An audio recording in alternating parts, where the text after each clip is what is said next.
A raíz de este magistral relato de Jorge Mier sobre la vida de Bolívar y su relación con las sociedades secretas, es oportuno hacer una breve reseña sobre la masonería. En sus orígenes son muy oscuros y han sido desfigurados con una serie de leyendas, la mayoría de ellas creadas por sujetos relacionados de alguna forma con la opinión antimasónica en el mundo. Pero buscando en los gremios de constructores o albañiles, podemos encontrar organizaciones llamadas logias. La etimología de logia es casa.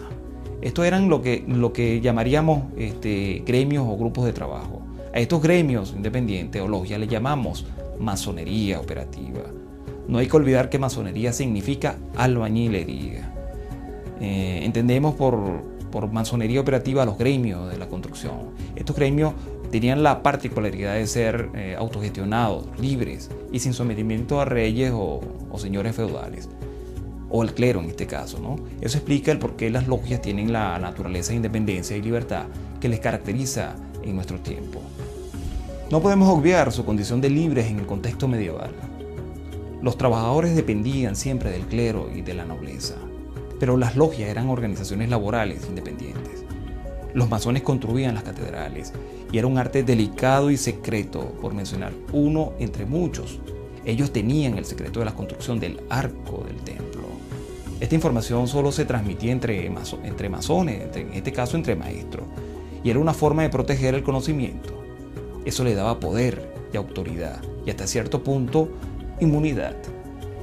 En razón de que la sociedad feudal era dependiente de la religiosidad, los masones eran de vital importancia al ser los constructores de los templos. Ellos tenían paso franco y abierto en los condados. A mediados del siglo XVII, la situación social y económica era ya distinta y el sometimiento al clero y a la nobleza ya no era tan acusado. Además, a esto hay que agregar que la construcción de templos lo estaban haciendo gente formada en universidades. Fue uno de los oficios que fue alcanzado por las revoluciones tecnológicas de ese tiempo en particular. Hablamos del uso de materiales refractarios en vez del uso de la piedra, que era lo que tradicionalmente usaban los masones para la construcción de los templos y lo que tradicionalmente se usaba para la construcción de las casas. Y, en fin, las ciudades estaban construidas sobre materiales de piedra, materiales de madera y materiales de paja, ¿no?, para el techo. Particularmente en el tiempo del gran incendio de Inglaterra, que hubo una destrucción casi del 90-80% de lo que fue Londres, el incendio de Londres en 1666.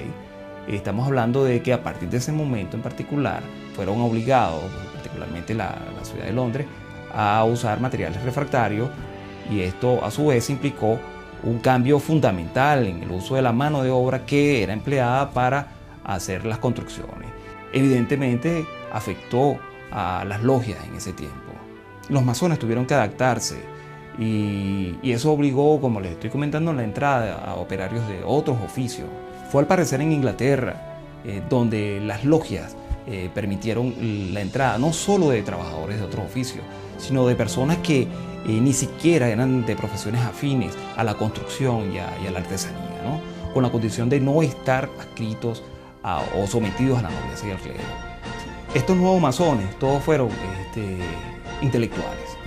Entre ellos entraron muchos revolucionarios del periodo de la restauración de las convulsiones reformistas. Que esta gente lo que estaba buscando era una pantalla para protegerse, y lo encontraron en la masonería, pues, y eso permitió que a través de estas instituciones ellos lograran vías para ampliar el marco democrático en aquel momento, en aquel tiempo, ¿no? Estas logias se extendieron por Inglaterra y por Francia. En 1717, un grupo de gente, entre ellos pastores fundamentalmente protestantes, crearon en Londres una gran logia propiamente especulativa y se nombró al primer gran maestro. Crearon una constitución en donde se especificaban los usos y las costumbres, denominada Constituciones de Anderson, y que en principio era inalterable, ¿no?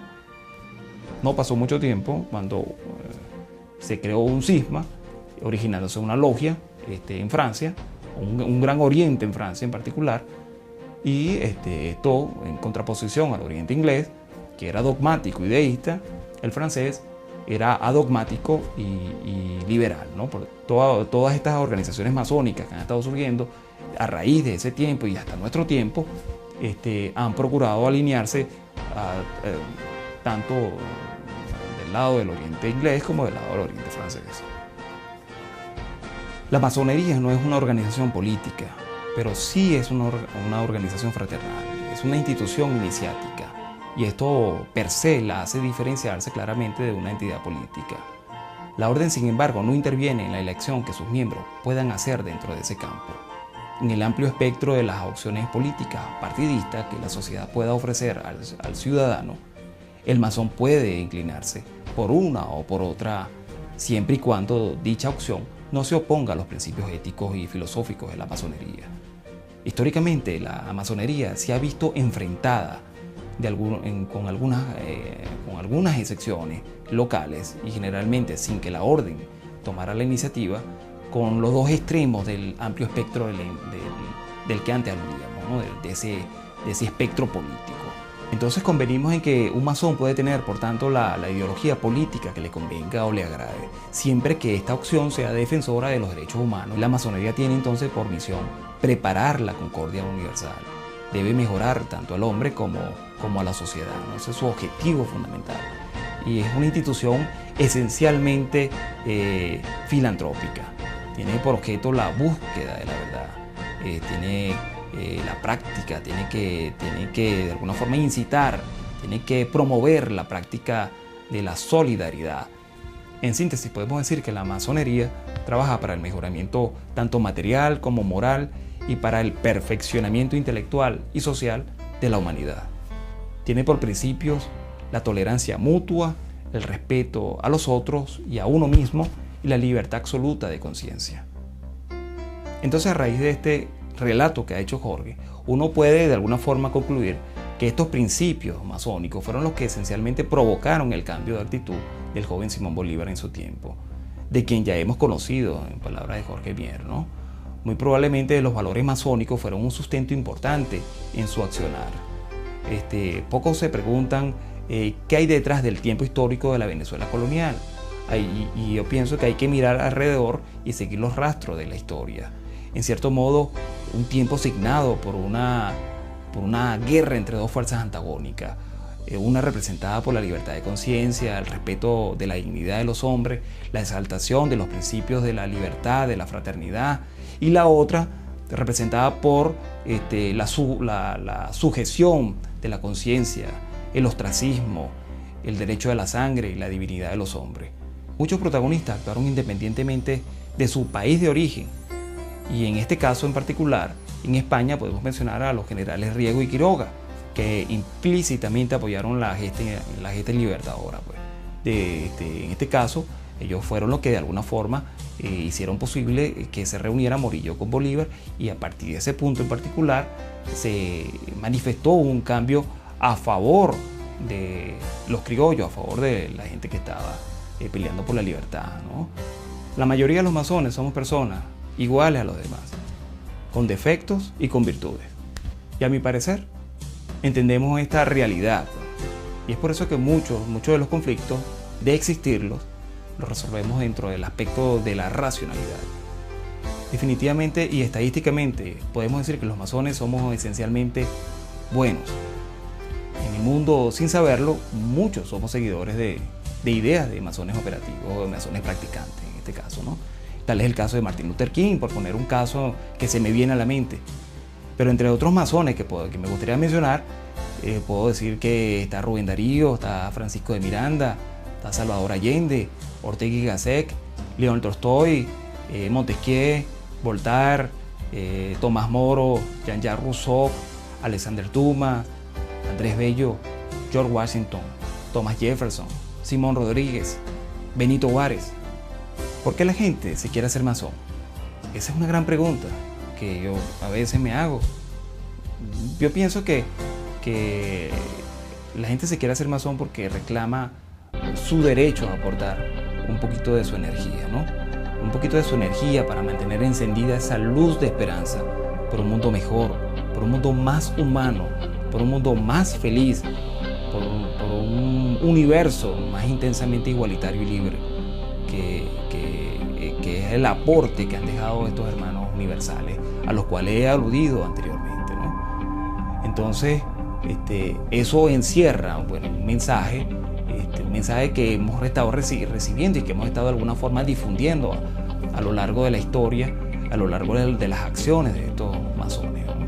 Hoy en día la masonería afronta un reto de adaptación con el nuevo tiempo, un reto de seguir en la construcción de ese ser, ¿no? En la construcción de esos templos que se manifiestan en sociedades, esos templos que se manifiestan en instituciones, en esos templos que se manifiestan en familias, esos templos que se manifiestan en cada uno de nosotros. Todos estos masones que de alguna forma están en este momento activos o durmiendo, haciendo su trabajo masónico, eso es la gente que está construyendo este mundo, esa es la gente que está y que hace posible que esa luz siga encendida, la luz de la esperanza.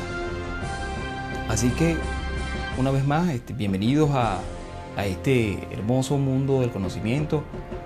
Pronto seguiremos descubriendo otros personajes de la historia universal y que seguramente tendrán algo afín con el libertador Simón Bolívar, y que es esto de la masonería.